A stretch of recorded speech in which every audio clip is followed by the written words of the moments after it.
Welcome back, guys. Welcome to the channel. Today we're going to be watching the Tacoma Narrows Bridge disaster. So I've not recently, in 7th grade, yeah, that was recent, we went over this in class, and kind of always fascinated me. I don't really remember all the details from it, so I'd like to revisit it and kind of refresh my memory and see what we can learn from it. So welcome along. I'm a mechanical engineer, private pilot, and I love 3D printers. Maybe some of you guys have some of those things in common. Maybe you're an engineering student and you're curious what it would be like to be an engineer. So gonna learn, gonna have some fun. So let's get into it. One of the fundamental jobs of an engineer is to compare loading conditions to strengths. If the loads exceed the strengths, you know you've got a problem. Buildings and other structures face a huge variety of loading conditions, including floods, snow, rain, ice, earthquakes, and crowds of people. One of the most basic principles in engineering is the static, or at least mechanical, statics and dynamics. Static meaning not moving, dynamic meaning moving. So statics class will take basically everything is acceleration wise is equal to gravity. And then dynamics, you can have a mix of that. You can have some static, some dynamic, some other things like that. So back to the basics. Forces faced by civil structures is the wind. Hey, I'm Grady, and this is Practical Engineering. Today, we're diving into one of the classic case studies of engineering failure, the Tacoma Narrows Bridge. OSHA, is this okay?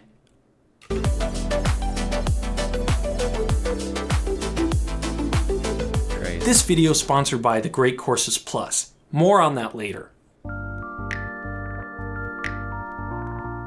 A bridge is a quintessential civil structure. Humanity's need to get from one place to another without getting wet is as old as history itself. And for so many years, there was one force with which bridge engineers had to contend: gravity.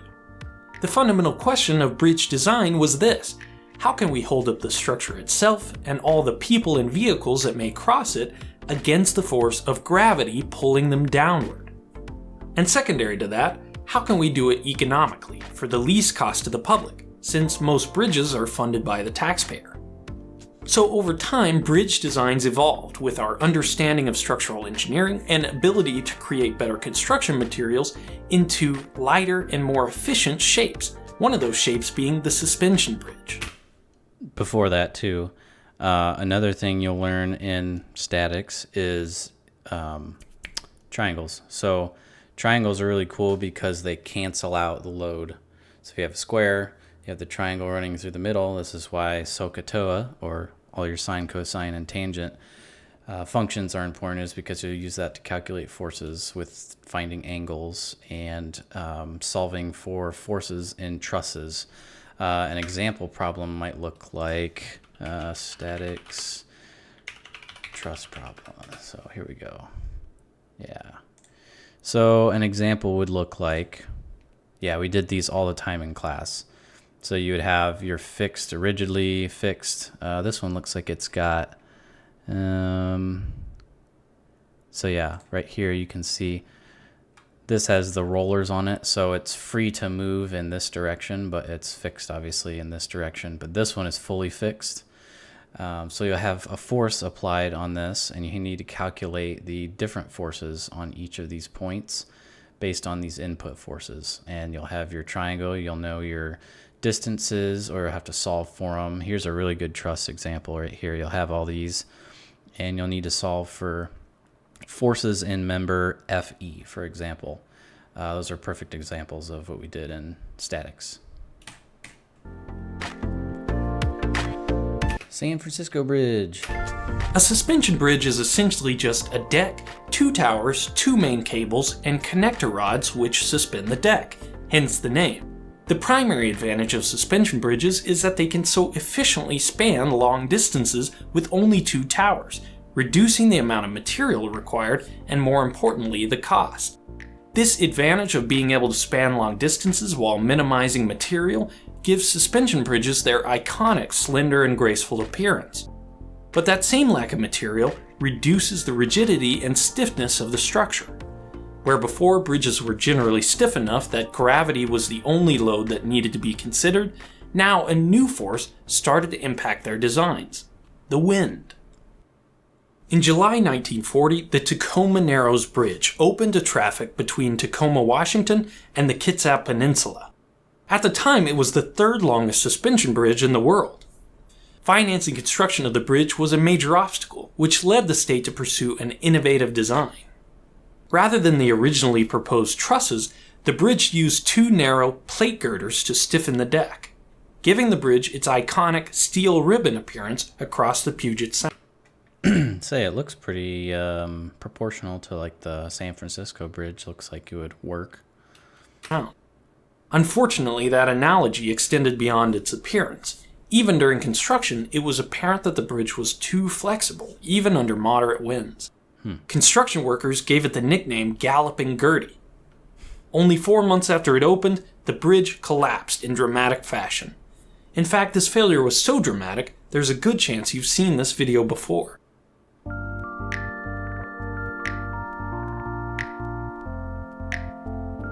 So what's happening here? You've probably heard of resonance, which is where a periodic force syncs up with the natural frequency of a system. The classic example is a swing. With resonance, small periodic driving forces, like pushing someone in a swing, can add up to large oscillations over time because energy is stored. Another good example is if you guys have any speakers really in your car, you can get like a app on your phone to just play a tone, and you can take your little scroll wheel and then wait for things to vibrate in your car, like the dash or coins in your cup holder. That would be a resonance frequency of that body or the system, like you said. So that's kind of a fun experiment you can play around with. In the case of wind-induced motion, the periodic driving force comes from an effect called vortex shedding. Look at that perfect sine wave. Right behind there, those vortexes.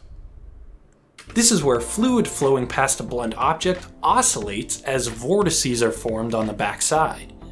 When these alternating zones of low pressure occur at a frequency near the natural frequency of the structure, even small amounts of wind can lead to major oscillations. This is why some chimneys are equipped with helical vanes to create turbulence and break up the vortices. The day of its failure, the Tacoma Narrows Bridge.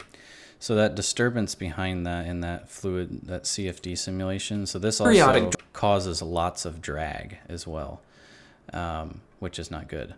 So that's where you see those bikes, I'm not sure what they're called, but they have like a tail, because if you reduce that area behind the greatest diameter here, if you reduce that area and make it kind of like an airplane wing, really, you're not going to have near as much drag from that. One thing I did want to bring up is from my FEA class. I forgot I had this. So from my FEA class in ANSYS, we did a group project. Anyhow, I picked an airplane wing. I'm a pilot, so I kind of like that. Kind of want to see what it's like. And wingtip vortices. So this is kind of related. Also something you'll do as a mechanical engineer in school, hopefully. Some FEA work. CFD was really cool. I really liked it. So let's pull up a video here. So the main crux of what I was trying to do was comparing a wing and ground effect versus not ground effect. Ground effect is when you are within, let me look it up so I don't misquote it. It's when you're close enough to the ground, but I think it's a specific distance. Yeah, right here. When an aircraft flies at or below approximately half the length of the aircraft's wingspan above the ground or water, there occurs an often noticeable ground effect. Yeah, so basically ground effect is a good thing because you get an increase in lift and a decrease in drag in ground effect, because the wingtip vortices cannot shed because they're running into the ground basically, and that air can no longer spill over the end, and you can see that here in a second. So wingtip vortices with ground effects. So this is going to be the more optimal position. So you can see let me if I can play it in quarter, half speed. We'll do half speed. So you can see everything go over the wing, and then these escape around the end. So that's ground effect, or that's the wingtip vortices. That's why you see the winglets, that little swoop at the end of airliner wings. Yeah. So the winglet basically reduces your the cutoff area from the edge of the wing, so it can spill over to a very small point and makes a tiny vortice. So you have less drag, so more fuel efficiency from that. So kind of cool. Driving force comes from an effect called vortex shedding. This is where fluid flowing past a blunt object oscillates as vortices are formed on the backside. Small amounts of wind can lead to major oscillations. This is why some chimneys are equipped with helical vanes to create turbulence and break up the vortices. The day of its failure, the Tacoma Narrows Bridge did experience resonance from vortex shedding. You can see this in the vertical undulations for which the bridge was famous. But this resonance isn't why it failed. About 45 minutes before failure, a different kind of oscillation started. You can see in the historical footage that right before failure, the bridge isn't oscillating vertically, but in a twisting or torsional motion. The reason for this change in oscillation is still debated, but one of the best suggestions has to do with the aerodynamics of the bridge. Rather than a truss through which wind can flow, the shape of the Tacoma Narrows Bridge, with the large steel plates on either side, created some strange interactions with the wind. Any small amount of twist in the bridge created vortices, or areas of low pressure, in locations that actually amplified the twisting motion. Each time the bridge returned to its natural state, its momentum twisted it in the other direction, where the wind could catch it and continue the cycle. This phenomenon is called aeroelastic flutter. It's the same reason that a strap or sheet of paper vibrates in the wind.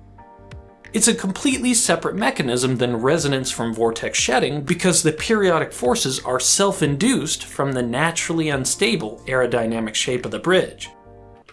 And with it already being flexible, that made that even worse. And at the resonant frequencies that occurred at. That's pretty crazy. This flutter eventually created too much stress in the suspension cables, and the bridge failed. Doing. Tensile failure. She gone. One way that modern bridges avoid flutter is to include a gap in the center of the deck so that the pressures on either side can equalize. I cut a slot in my model, and sure enough, the vibrations almost completely stopped. Wow. Another option is just to make the bridge deck more aerodynamic to avoid creating vortices that push and pull on the structure. Of course, bridges aren't the only civil structures affected by the wind. Take a look at the very first practical engineering video about tune mass dampers to learn about how wind-induced motion can be mitigated in skyscrapers. For a simpler example, take a look outside at just about any high-voltage power line. You might notice small devices hanging near the insulators at each pole. These are stock bridge dampers. Yeah, so I've seen those locally, telephone wire dampers. You see these on some back roads sometimes. They look like, I don't know, a little, I don't even know. It's like cylinders hanging from it. I think I've seen these before, these triangle shaped things. Oh, I don't know. Just looks like a big wind chime basically hanging from it. Yeah, something kind of like this. Well, maybe not. Anyway, get the point. That help suppress wind-induced vibration on long cables and signs. And of course, other types of engineers contend with flutter as well. I've heard. Oh, that's a good one. The stop sign. I'm sure you guys have seen that in like hurricane footage. Yeah, the stop sign fluttering back and forth. With flutter as well. I've heard that airplanes are designed for wind loads, but I can't confirm it. There is. Oh, I forget. I think it's a Beechcraft. Wrong. Airplane tail flutter. I saw this on. Yeah. Oh, Piper right here. So this, I guess, can be very deadly. Thankfully, I've never experienced it, but there's actually the tail of this flutters, from what I remember. I feel like I've seen, yeah, you can see flutter in this, which isn't good. Yeah, that'll rip your freaking tail off. That's not good. It might rip off, jeez. Ooh.